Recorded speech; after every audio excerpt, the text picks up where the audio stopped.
नमस्कार, welcome to one more episode of what does this data say. बात करेंगे आज हम नोटा की, यानी कि नन ऑफ द अबव। ये वो फैसिलिटी है जिसके द्वारा हम किसी भी कैंडिडेट को वोट नहीं दे सकते हैं।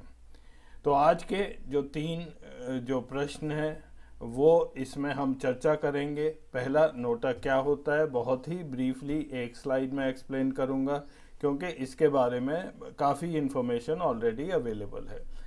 दूसरा, क्या नोटा जो है वो किसी भी चुनाव परिणाम को प्रभावित कर सकता है, ये भी हम डेटा एनालाइज करके देखेंगे कि पिछले कुछ सालों में इसका क्या परिणाम हुआ है। और तीसरा, ये किन कैंडिडेट्स के खिलाफ या किस तरह के जो हमारे कैंडिडेट्स आते हैं किन के खिलाफ ये नोटा अभी तक जो है वो यूज़ किया गया है। तो बने रहिए, बहुत ही इंटरेस्टिंग फैक्ट्स इसमें से निकले हैं जो पहली बार ही शायद किसी को मैं बता रहा हूँ। ये नेट पर भी ये इन्फॉर्मेशन अवेलेबल नहीं है। आगे बढ़ने से मैं आप सबसे दो प्रश्न पूछ रहा हूँ। पहली चीज़, क्या आप उन लोगों में से हैं जो सोचते हैं कि नोटा का बटन दबाने से मेरा वोट बेकार चला जाएगा? वो इसलिए पूछ रहा हूँ क्योंकि जब भी कोई नोटा पर बटन दबाता है वो उस वोट की गिनती नहीं होती है, वो इनवैलिड श्रेणी में चला जाता है। और दूसरा प्रश्न, क्या आप सोचते हैं कि लोग नोटा का इस्तेमाल जो क्रिमिनल लोग हैं उनके खिलाफ करते होंगे? ये आप अपने दिमाग में रखिए, अपने मन में रखिए। जैसे जैसे ये एपिसोड होगा आपको भी इसमें क्लैरिटी आएगी। नोटा का फुल फॉर्म है नन ऑफ द अबव। इसको डिफाइन किया गया है as the voters right to reject, यानी कि आप जो भी उम्मीदवार इलेक्शन में खड़े हैं आप उन सबसे डिससेटिस्फाइड हैं, आप असंतुष्ट हैं उन लोगों से, इसलिए आप किसी को भी वोट नहीं दे रहे। तो जब भी कोई नोटा प्रेस करता है तो इस बात को रिकॉर्ड किया जाता है लेकिन वो वोट की गिनती नहीं होती है। ईवीएम पर नोटा का बटन सबसे नीचे सबसे एंड में होता है। नोटा सबसे पहले 2013 में लागू किया गया था और उसके बाद के असेंबली इलेक्शंस में इसका इस्तेमाल किया गया था। भारत उस समय 14वां देश था जहां पे नोटा को लागू किया गया था। तो मैं बहुत जल्दी से बता दूं मैं कौन सा डेटा इस्तेमाल कर रहा हूं इस एनालिसिस के लिए। ये डेटा है सन 2019 के जनरल इलेक्शन का। उदाहरण के तौर पर मैंने यहाँ आंध्र प्रदेश के 25 कॉन्स्टिट्यूंसी के रिजल्ट दिखाए हैं। जो लास्ट कॉलम है वो है percentage votes to NOTA out of total votes, यानी कि जितने वोट पड़े थे उसमें से कितने नोटा के थे, ये परसेंटेज यहाँ दिखाई गई है। इसमें से मैंने सबसे ऊपर चूज़ किया है वो कॉन्स्टिट्यूएंसी जहाँ पे नोटा मैक्सिमम है और फिर चूज़ किए जहाँ पे नोटा में सबसे कम वोट्स पड़े। तो ये दो कॉन्स्टिट्यूएंसीज हर स्टेट से मैं चूज़ करके आगे एनालाइज करूँगा। उदाहरण के तौर पर आंध्र प्रदेश में जहां मैक्सिमम लोगों ने नोटा का इस्तेमाल किया वो थी अरकू कॉन्स्टिट्यूएंसी गोदेती माधवी के खिलाफ, और जो सबसे कम नोटा का इस्तेमाल हुआ वो हुआ कर्नूल कॉन्स्टिट्यूएंसी में आयुष्मान डॉक्टर संजीव कुमार के साथ। तो यही डेटा एनालाइज करेंगे और इससे रिलेटेड और भी जो भी डेटा है वो यूज़ करेंगे। ये सारा डेटा अवेलेबल है results.eci.gov.in पर। तो ये है ग्राफ जहाँ पे सारी स्टेट्स का नोटा मैक्सिमम और नोटा मिनिमम प्लॉट किया गया है। जितनी भी मेजर स्टेट्स ऑफ इंडिया हैं वो स्टेट्स या यूटीज छोड़ दी हैं जहाँ पे एक या दो सीट्स हैं। आप देखेंगे कि नोटा मिनिमम इसमें मोर और लेस एक कांस्टेंट वेव की तरह है, अराउंड 0.5%, लेकिन ऐसा पैटर्न नोटा मैक्स में नहीं है। मैं एक बार फिर आपको ये एक्सप्लेन करता हूँ क्योंकि ये बहुत इम्पॉर्टेंट इन्फॉर्मेशन निकल के आई है। नोटा मैक्सिमम जो है वो पीक है बिहार में जहाँ पे 5%, कोई एक ऐसी कॉन्स्टिट्यूएंसी थी जहाँ पे 5% लोगों ने नोटा का इस्तेमाल किया। छत्तीसगढ़ में ये 4.5% के करीब है, आंध्रा में भी 4.5%, और धीरे धीरे ये कम होकर महाराष्ट्र में 2.5% ये आता है। तो ये एक पैटर्न है जहाँ पे नोटा मैक्स का इस्तेमाल किया गया है। ऐसा कोई पैटर्न जो है मिनिमम साइड पर नहीं है, लगभग पूरे देश में ये एक बराबर सा है। जो नीचे आप एक वेव टाइप पैटर्न देख रहे हैं वो करीब करीब 0.5% के आसपास है। जो ऊपर का डेटा है मैक्सिमम का, उसका मैंने मीडियम यानी कि एवरेज निकाला है, वो है 2.09। तो अगर हम उस पे स्प्लिट कर दें देश को तो 12 स्टेट्स हमारी आती हैं जो मैक्सिमम के ऊपर हैं, और 11 स्टेट्स शायद आती हैं जो मैक्सिमम के नीचे हैं। तो इनको ही हम फर्दर एनालाइज करेंगे कि ये ऐसा क्या है इन स्टेट्स में जहाँ पे इतना ज़्यादा नोटा का इस्तेमाल हुआ है। इंडिया लेवल पर 2019 का जनरल इलेक्शन का डैशबोर्ड है। उस समय टोटल इलेक्टर्स करीब करीब 91 करोड़ थे, जिन्होंने वोट डाला वो 61.5 करोड़ के आसपास थे। 67.5% टर्नआउट था, जैसा कि हम बोलते हैं। नोटा जो है कंट्री वाइड एवरेज 1.06% था, जिसका मतलब है करीब करीब 65.22 लाख लोगों ने नोटा का इस्तेमाल किया था। मैक्स जो है नोटा का एवरेज, ये मैक्सिमम एवरेज, ये नोटा वो कॉन्स्टिट्यूंसी नहीं है, उससे मत कंफ्यूज करिए। ये एवरेज है। बिहार में का एवरेज 2% है और सबसे कम नागालैंड का 0.2% रहा है। Has the nota percentage of a state got any bearing with the number of voters in the state? क्या जो नोटा की परसेंटेज है वहाँ के वोटर्स, नंबर ऑफ वोटर्स से कोई संबंध है? तो ये ग्राफ में मैंने ये दिखाया है कि ये नहीं है। जहाँ पे वोटर्स सबसे ज़्यादा हैं वो उत्तर प्रदेश है, वहाँ पे नोटा परसेंटेज कम है। बिहार में उसके मुताबिक वोटर्स जो हैं बहुत कम है, और वहाँ पे नोटा सबसे ज़्यादा है। अब मैं आपको असली एनालिसिस प्रेजेंट करता हूँ, जिसको देख के शायद आप भी थोड़ा सा चौंक जाएंगे। तो अब उसी डेटा को देखते हैं रीजन वाइज। रीजन वाइज देखने का बेनिफिट ये है कि we can see the collective behaviour pattern of people of that area. As usual हमेशा की तरह मैंने इंडिया को 7 हिस्सों में डिवाइड किया है, और ये जो ब्लू बार्स हैं ये रिप्रेजेंट करती हैं वोटर परसेंटेज उन रीजन्स का। सबसे पहले नॉर्थ ईस्ट, जिसमें ये 7-8 स्टेट्स आती हैं, इसका एवरेज परसेंटेज मैक्स नोटा का 1.19 है। यहाँ से 25 पार्लियामेंट्री सीट्स आती हैं। उसके बाद सरप्राइजिंगली उत्तर भारत है, जहाँ की मैक्स नोटा परसेंटेज एवरेज है 1.24%। यहाँ पे 40 सीट्स आती हैं। यूटीज बहुत ही छोटा एरिया है, यहाँ केवल 6 सीट्स हैं।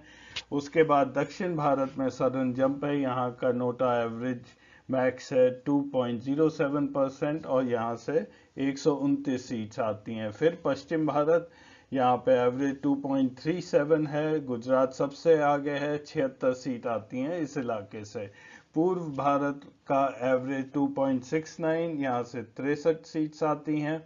इसमें उड़ीसा जो है सबसे ऊपर है 3.84% मैक्स पर। हिंदी हार्टलैंड का जो कलेक्टिव परसेंटेज है मैक्स नोटा का वो 3.5% है, और ये रिप्रेजेंट करते हैं 40% वोटर्स को 204 पार्लियामेंट्री सीट्स पर।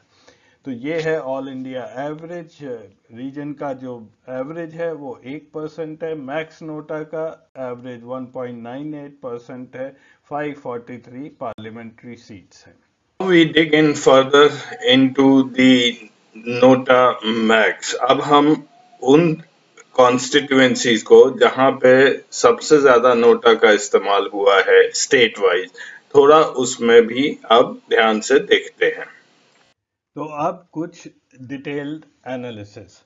ये वो 12 स्टेट्स हैं जहां पे मैक्सिमम नोटा परसेंटेज जो है वो देश के एवरेज से ज्यादा है। जैसा कि मैंने कहा इसमें 12 स्टेट्स आती हैं। तो सबसे पहले ये टेबल, तो इसमें वो स्टेट का नाम है, उसके बाद किस कॉन्स्टिट्यूएंसी में सबसे ज़्यादा नोटा का इस्तेमाल किया गया और वहाँ से कौन जीत के आए, पार्टी और नोटा मैक्स परसेंटेज। पहली चीज़ आप ये देखेंगे कि ये पार्टी विशेष, इसमें कोई बात नहीं है, इसमें हर पार्टी के लोग हैं। दूसरी चीज़, जो विनर्स हैं इसमें कोई ज़्यादा जाना पहचाना नाम नहीं मिलेगा। ये ज़रूर है कि उस राज्य में तो वो लोग जाने पहचाने होंगे, लेकिन राज्य के बाहर उनको इतना नहीं जाना जाता है। अब इसको कंपेयर करते हैं नोटा परसेंटेज को किसी के, ये क्या ये लोग क्रिमिनल्स हैं। तो इसमें अगर आप देखेंगे तो केवल एक, पहले 12 स्टेट्स में एक ही कैंडिडेट है, श्रीमती गीता कोरा, जिनके अगेंस्ट एक केस है और वो भी शायद इनकम टैक्स का केस है।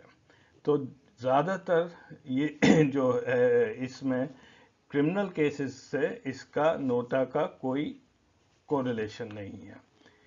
नेक्स्ट हम देखेंगे इनके एसेट्स, क्या अमीर या गरीबी का इस पे कोई प्रभाव पड़ता है।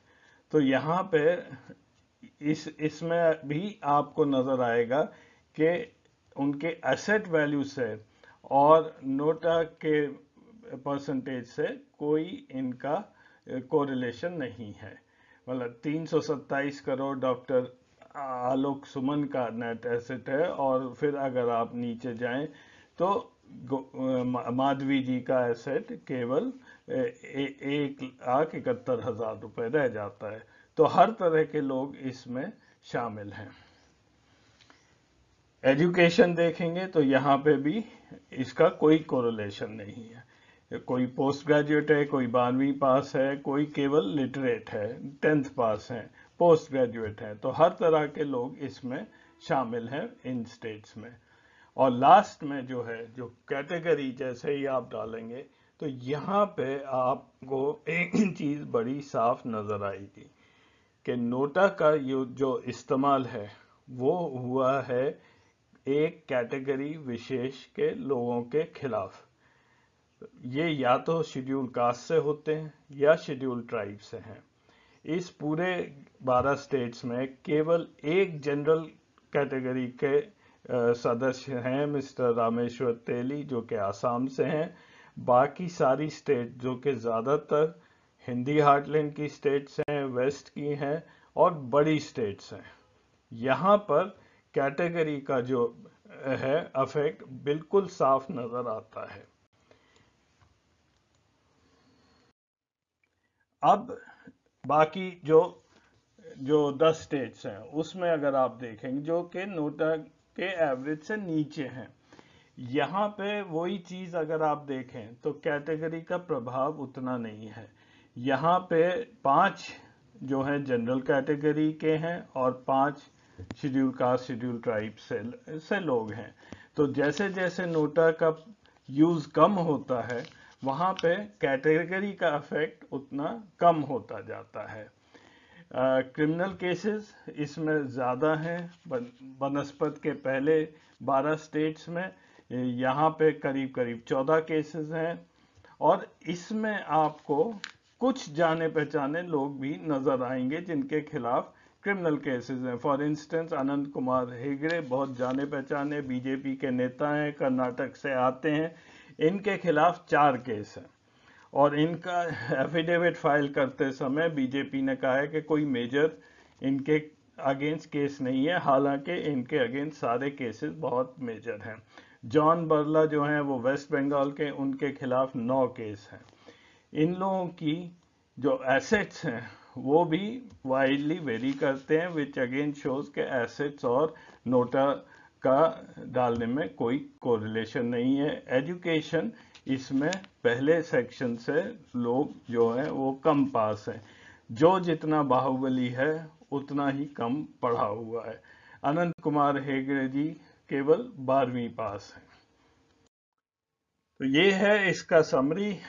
विनर्स विद क्रिमिनल केसेस 4 हैं, जिसमें 15 केस एवरेज हैं। एवरेज असेट्स जो हैं 5 करोड़ 78 लाख रुपया है। 4 पोस्ट ग्रेजुएट, 8 ग्रेजुएट, 4 12वीं पास और 6 लोग 12वीं से नीचे। स्टेट्स में 22 स्टेट्स में से जहां नोटा का सबसे ज़्यादा यूज़ हुआ है 16 जगह हुआ है शेड्यूल कास्ट शेड्यूल ट्राइब के खिलाफ और 6 जगह हुआ है जनरल लोगों में। तो अब नेक्स्ट क्वेश्चन ये आता है कि जो मिनिमम जहाँ पे यूज़ हुआ है क्या उसमें भी कोई कोरिलेशन है। मिनिमम से मतलब है उस स्टेट में वो कॉन्स्टिट्यूएंसी जहाँ पे नोटा का सबसे कम परसेंटेज है। तो ये है मिनिमम नोटा का एनालिसिस इन 22 स्टेट्स में। जब यहाँ पे आप देखेंगे कि जब मिनिमम नोटा की बात होती है तो काफ़ी जाने माने चेहरे भी सामने आ जाते हैं। फॉर इंस्टेंस बिहार में रविशंकर प्रसाद, इनके खिलाफ नोटा का सबसे कम इस्तेमाल बिहार में हुआ है। विजय बाघेल छत्तीसगढ़ में, और आप नीचे झारखंड पशुपति नाथ सिंह, नरेंद्र सिंह तोमर मध्य प्रदेश, इनके खिलाफ भी केवल 0.18% ही नोटा वोट्स पड़े। फिर इसमें आप अरविंद धर्मापुरी हैं और राहुल गांधी भी इसमें आते हैं जिनके खिलाफ 0.2% नोटा के वोट्स पड़े। मनोज तिवारी दिल्ली में, वो भी इस लिस्ट में है। तो पार्टी विशेष का यहाँ पे अगेन कोई इफेक्ट नहीं है। कैटेगरी आप देखेंगे तो ये सब जनरल कैटेगरी है, केवल 2 ही एससी कैटेगरी में है। तो मिनिमम नोटा में जब आता है तो वो किसी शेड्यूल कास्ट या शेड्यूल ट्राइब के अगेंस्ट टारगेटेड नहीं होता है। अगेन इनके एसेट्स बिल्कुल वाइडली डिस्पैरिटी है। जयदेव गल्लत 683 करोड़ है और बलकनाथ जी 6,12,000 हैं। पढ़ाई में भी पोस्ट ग्रेजुएट से लेकर 10th पास 8th पास सब तरह के लोग हैं। सो अगेन मिनिमम नोटा का कोई कोरिलेशन नहीं है पढ़ाई से। तो ये रहा समरी इसकी मिनिमम नोटा। और लेफ्ट पर आएगा मैक्सिमम, जो आप देखते चलिए। विनर्स विद क्रिमिनल केसेस यहाँ 9 हैं, 34 में केसेस हैं, और जबकि winners with criminal cases max में 4 थे। तो ये भी एस्टैब्लिश हो जाता है कि नोटा का यूज जो है वो क्रिमिनल के अगेंस्ट नहीं हो रहा है। नहीं तो मिनिमम नोटा में ज्यादा क्रिमिनल केसेस कैसे आ सकते थे। सेकंड है एवरेज एसेट्स। मिनिमम नोटा का जहां यूज हुआ है वहां पे एवरेज एसेट्स 59.37 करोड़ हैं और मैक्सिमम नोटा हुआ है वहां पे 5,78,00,000। पढ़ाई में ये मिनिमम नोटा वाला जो ग्रुप है वो ज़्यादा पढ़ा लिखा है बजाय के मैक्सिमम नोटा ग्रुप के। और अगेन किस ग्रुप के अगेंस्ट हुआ है? मिनिमम नोटा में केवल 2 एससी कैंडिडेट्स हैं जबकि मैक्सिमम में 16 थे। तो उम्मीद है कि आप नोटा का खेल जो चल रहा है वो समझ गए होंगे। इस क्रिमिनल लोगों का पॉलिटिक्स में आना बंद नहीं हुआ है, ना ही नोटा का इस्तेमाल उन लोगों के खिलाफ होता है। इनफैक्ट सुप्रीम कोर्ट ने भी इसमें पढ़ने से मना कर दिया है। उन्होंने कहा है कि क्रिमिनल्स के बारे में it's a matter of legislation. वो वापस पार्लियामेंट डिसाइड करेगा कि कैसे लोगों को वो एमपी या एमएलए बनने देना चाहते हैं। तो अब आखिरी क्वेश्चन ये है कि नोटा में वोट मैं क्यों करूं? क्या मेरा वोट बेकार जाएगा? तो ये भी थोड़ा सा एनालिसिस मैं आपको जल्दी से दिखा देता हूं। तो इसके लिए मैंने यूज किया है यूपी का 2019 का जनरल इलेक्शन का डेटा। पूरे देश पे करने के लिए ये बहुत टाइम की ज़रूरत है। तो यहाँ पे 80 सीट होती हैं। इसमें से ये 3 कैंडिडेट मेरठ, श्रावस्ती और मछली शहर, ये जो 3 कैंडिडेट हैं इनकी विनिंग मार्जिन इतनी कम थी कि अगर नोटा इनके प्रतिद्वंदी को वो वोट्स मिल गए होते तो ये हार गए होते। ये केवल इसलिए जीते हैं कि कुछ लोगों ने नोटा का इस्तेमाल किया था। मैं ये नहीं कह रहा कि ये लोग क्रिमिनल हैं, बट ये अफेक्ट दिखा रहा हूं कि NOTA does affect the election results. इसका सीधा असर पड़ता है जब कम मार्जिन होती है, और कम मार्जिन तब होती है जब इलेक्शन बहुत टाइट होता है। तो इस बार भी जो आने वाला इलेक्शन है उसमें भी ऐसी उम्मीद है कि मार्जिन्स पिछले इलेक्शन की तरह यूपी में नहीं रहेंगे 50% या 60%। इस बार मार्जिन बहुत कम रहेंगे और नोटा का इफेक्ट शायद इस आने वाले इलेक्शन में हम ज्यादा देखेंगे। इसके अलावा ये 9 लोग और हैं जो एवरेज से कम से जीते हैं, जो हमारा 2% की जो मैं एवरेज की बात कर रहा हूं उससे कम से जीते हैं। That means they just manage to squeeze in. NOTA अगर इनके प्रतिद्वंदी को पड़ता तो फिर भी ये जीतते, लेकिन इतना थिन मार्जिन था, केवल कुछ 100-200 वोट से ही जीत पाते। तो अगेन नोटा इफेक्ट होता है। अब इसको कैसे यूज करें ये हम लोगों के ऊपर है। So as you see, there is lot of scope of using nota against criminal candidates. NOTA का इस्तेमाल जो क्रिमिनल्स हैं उनके खिलाफ अभी तक नहीं हुआ है। आने वाले टाइम में ये अब आपके ऊपर है कि अगर आप नोटा का इस्तेमाल करते हैं क्रिमिनल्स के अगेंस्ट तो ज़रूर फ़र्क पड़ने लगेगा, एक प्रेशर सा बन जाएगा पॉलिटिकल पार्टीज पर और वो ऐसे लोगों को कम खड़ा करेंगे। चलते चलते मैं बस आपको लास्ट ग्राफ दिखा दूं जो कि बिहार का है, जहां पे 243 सीट्स 2020 में सन 2020 में इलेक्शंस हुए थे और उसमें पॉलिटिकल पार्टीज ने क्या क्या बहाने बनाए थे जो क्रिमिनल्स को इलेक्शन में खड़ा करने के लिए।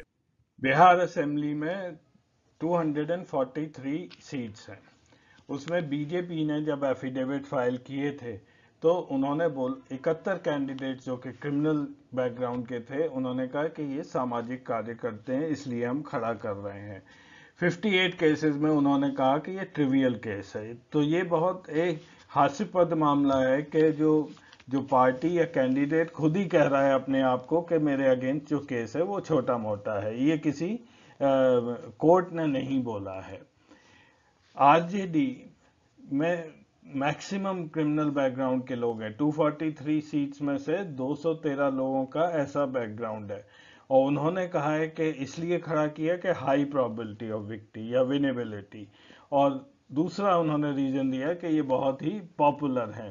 तो अब जो क्रिमिनल होगा वो शायद पॉपुलर तो होगा ही। कांग्रेस ने बोला कि पार्टी डिमांड करती है और दूसरा उन्होंने कहा पढ़े लिखे लोग हैं। अब ये पढ़े लिखे लोगों को अगर वो क्रिमिनल है तो उससे क्या लेना देना है, बट ये लोग फिर भी ऐसे एफिडेविट में लिखते हैं। जेडीयू अगेन पॉपुलैरिटी और सामाजिक कार्य रीजंस दिए। सीपीआई एमएल ने candidate is the best choice, ये सबसे अच्छा कैंडिडेट यही है। तो बाकी कैंडिडेट्स इनके कैसे होंगे? False and political cases, again वो अपने आप को क्लीन सर्टिफिकेट खुद ही दे रहे हैं। तो ये जो बहाने हैं ये आगे चलते रहेंगे अगर हम और आप नोटा का इस्तेमाल ठीक से नहीं करेंगे। तो आज के लिए इस एपिसोड में बस इतना ही। अगले हफ्ते हम आपसे फिर मिलेंगे एक नए एपिसोड में। तब तक के लिए नमस्कार।